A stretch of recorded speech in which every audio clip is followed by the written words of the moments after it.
pertama silahkan Ustadz Jainil ya. Ustadz Jainil Haq ini dari Bandung langsung ke sini. Ya, Masya Allah ya, tabarakallah. Ya, dari Bandung langsung ke sini itu karena ingin ngelihat Aa sama Teteh.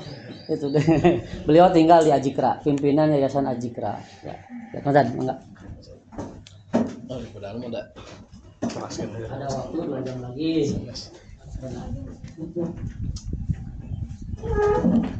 Bismillahirrahmanirrahim.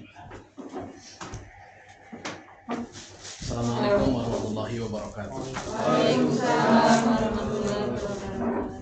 Bismillah, alhamdulillah, wa la ilaha illallah, wallahu akbar, wa la hawla wa la quwwata illa billah. Insyaallah tidak banyak yang disampaikan, menambahkan dari guru-guru kita tadi, mentor-mentor kita, Teteh, Kang. Ini ada lembaran doa nih. Oke, nanti disampaikan sampai yang terakhir dah. Oh, udah tadi ya doanya nih. Udah pada hafal berarti. Belum hafal. Wah, nanti mau pulang dah hafalin ya. Ini doa ini syaratnya nih. Doa berkendara ya. Baik, Kang dan Teteh semuanya. Saya tidak panjang. Kurang lebih beberapa hari lagi Akang dan Teteh akan memasuki jenjang kehidupan yang baru, disebutnya bahtera rumah tangga, rumah yang ada tangganya, tangga. Kadang-kadang ada tangganya kebaikan, tangga kebahagiaan. Ada kalau tangga kan kita kadang naik kadang turun ya. Itu rumah tangga berarti di situ ada tangganya. Sesekali ada tangga, ada nanjak dulu, ada sesuatu yang bikin kita capek, lelah. Tapi ketika kita turun, santai. Itu analogi sederhana daripada rumah tangga. Jadi memang nanti Akang dan Teteh kenapa diundang ke KUA ini supaya mempersiapkan segala sesuatunya, khususnya lahir dan batin. Bukan cuman punten, bukan hanya bicara tentang jasmaniah saja, bukan bicara bulan madu honeymoon saja, bukan. Tetapi bagaimana kita mempersiapkan pola pikir kita ke depan yang akan mengarungi bahtera rumah tangga yang baru ini. Jadi Teteh dan Akang harus siap dalam artian dalam kondisi yang happy-nya siap, happy and sad-nya siap. Ya. Kan tangga begitu, ada naik, ada turun. Hidup dunia begitu, fluktuatif. Ada happy, ada senang, ada sedih gitu. Itu kita kehidupan dunia. Termasuk dalam berumah tangga nanti. Akang dan Teteh harus siap menyamakan persepsi, menyamakan pemikiran. Karena ada kalanya nanti mungkin sesuatu yang pakai trok ya, yang tidak sesuai. Jadi harus sama nih. Intinya apa? Intinya bahwa dalam rumah tangga Akang dan Teteh harus siap dengan kekurangan masing-masing. Paham ya? Kalau bicara kelebihan mah gak usah dibicarain. Bicara senang bahagia mah gak usah dibicarain. Masalahnya ketika suatu saat kita dihadapi pada kondisi yang memang tidak sesuai dengan ekspektasi, tidak sesuai dengan harapan kita, mau nggak, siap nggak, hayu nggak, dengan komitmen awal. Komitmen awal, seremonialnya ijab qabul, hitungan menit, nggak lama ijab qabul itu. Qabil tuh atau saya terima sebagai akang, sebagai suami, sebagai laki-laki, nerima ijab dari mertua, dari wali. Hitungannya cuma berapa menit, persiapannya berapa bulan coba, bener nggak? Emak kita nih, bapak kita ya, nyiapin buat apa namanya, ya gini-gini, dekor, buat rias, buat panggung, konsumsi segala macam, persiapannya berbulan-bulan, bener nggak? Kita rajanya nih, maratunya nih. Ya, termasuk hari persiapan juga. Artinya harus dipahami bahwa di waktunya nanti Akang dan Teteh akan memasuki jenjang kehidupan yang baru, melepas dan nanti berubah status di KTP kita, tadinya lajang menjadi rumah tangga atau suami atau istri. Maka dari itu siapkan mental, siapkan segala sesuatunya, sehingga ketika sudah masuk dalam jenjang rumah tangga, kenapa dihadirkan ke KUA? Supaya siap, itu aja. Siap dalam artian siap menghadapi segala sesuatunya. Kan kita nanti berdua nih hidupnya. Sekarang masih diri sendiri masih. akang masih ajang teteh juga, tapi ketika sudah berbicara ijab kabul merubah posisi akang yang tadinya lajang menjadi suami, teteh yang tadinya lajang jadi istri, akang suami dari teteh, teteh istri dari akang dari suami. Berubah tuh 5 menit selesai ijab kabul. Dari situ maka berubah tanggung jawab yang tadinya dari wali, dari mertua akang istri ini menjadi tanggungan akang. Paham ya teh? Teteh yang tadinya ditanggung oleh orang tua, oleh abi, oleh ayah, oleh emak, oleh bapak dan mama, ketika ijab kabul selesai maka berada di tanggung jawabnya di suami, ikuti suami. Punten, data statistik hari ini katanya Bogor itu tertinggi angka perceraian. Kita tidak ingin ke situ. Kan berenang kita teh ingin teh bareng-bareng ya. Dunia akhirat, bukan sehidup semati. Ya, dapal bah mawat mah kan dipisahkan ya, leres tuh. Ketika kita mati mah bener nggak ikut ke kuburan, dikubur, dipisahin ya. Berarti sehidup sesurga. Bukan sehidup semati, sehidup mah iya, pas mati mah dipisahin sama kubur kan gitu. Itu mah hanya bahasa saja. Saya ingin mengajak kepada kita bahwa ayo membangun pemikiran yang dari selang bahwa akang akan menjadi suami, teteh akan menjadi istri. Bagaimana nanti menjadikan rumah tangga kita betul-betul rumah tangga yang nanti menjadi Allah ridho di dalamnya.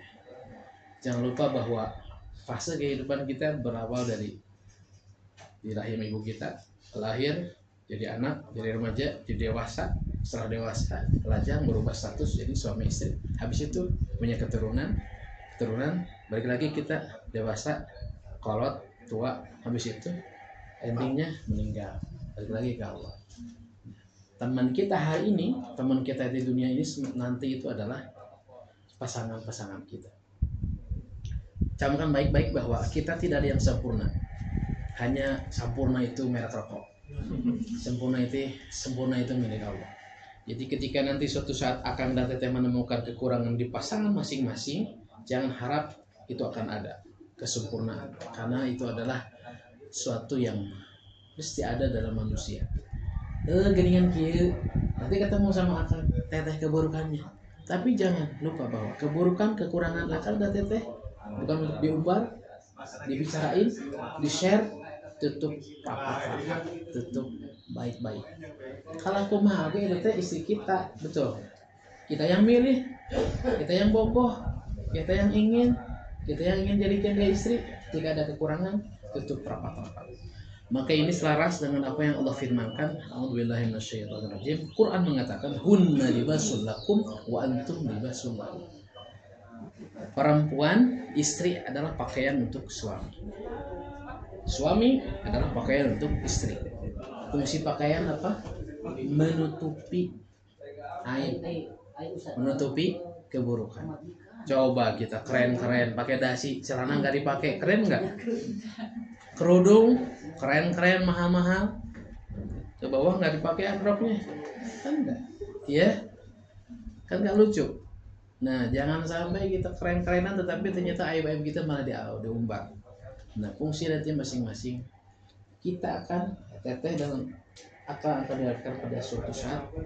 Mungkin ada kalanya tadi rumah tangga ada naik, ada turun. Mungkin ada senangnya, ada sedihnya. Jangan terlalu berpoya-poya terus dalam kesenangan, tapi suatu saat ada fase, ada masanya. Kalau kita sekarang lagi di daratan, nanti ketika ada bahtera rumah tangga, kita seperti masuk ke samudera lautan.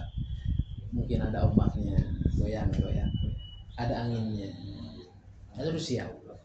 Karena sekali lagi catatannya, suami kita bukan orang yang sempurna, istri kita bukan orang yang sempurna, tapi keburukan, kekurangan tutupi supaya menjadi sempurna. Ya, jadi itu, paham? Jadi ulah dari ayeuna teh awal bakal happy terus. Enggak, rumah tangga itu akan ada aja, dan itu wajar. Kenapa dihadirkan ke sini? Supaya paling nggak membuka kesiapan kita secara mental psikologi. Jangan sampai dikit-dikit pun buat akal nih kendali sebagai kepala dalam rumah tangga harus selalu berpikir matang. Sama gitu juga mesti belajar dalam berkeluarga. Jangan sampai dikit-dikit marah, dikit-dikit apalagi harus dijaga nih lisan. Punten ya, jangan sampai keluar bahasa-bahasa yang menjadikan itu menjadi talak. Abghadul halal at-tolak. Dalam hadis ini begitu. Halal tolak itu, tapi abghad dibenci sama Allah. Kita kan nggak mau ya. Jadi niatin dari sekarang, niat ikhlas karena Allah, akan nanti menjadi suami, teteh menjadi istri. Ketika dalam bahtera rumah tangga, pastikan bahwa yang pertama, pasangan kita adalah amanah. Apa? Amanah, titipan dari Allah secara hakiki, titipan dari orang tua kita, dari mertua kita yang menjadi orang tua kita hari ini. Amanah dijaga baik-baik dari ujung kepala sampai ujung kaki, dijaga. Teteh ku akan harus dijaga baik-baik ya, dijaga. Kemudian juga yang kedua, jangan lupa bahwa pasangan kita adalah bahan untuk ibadah ya.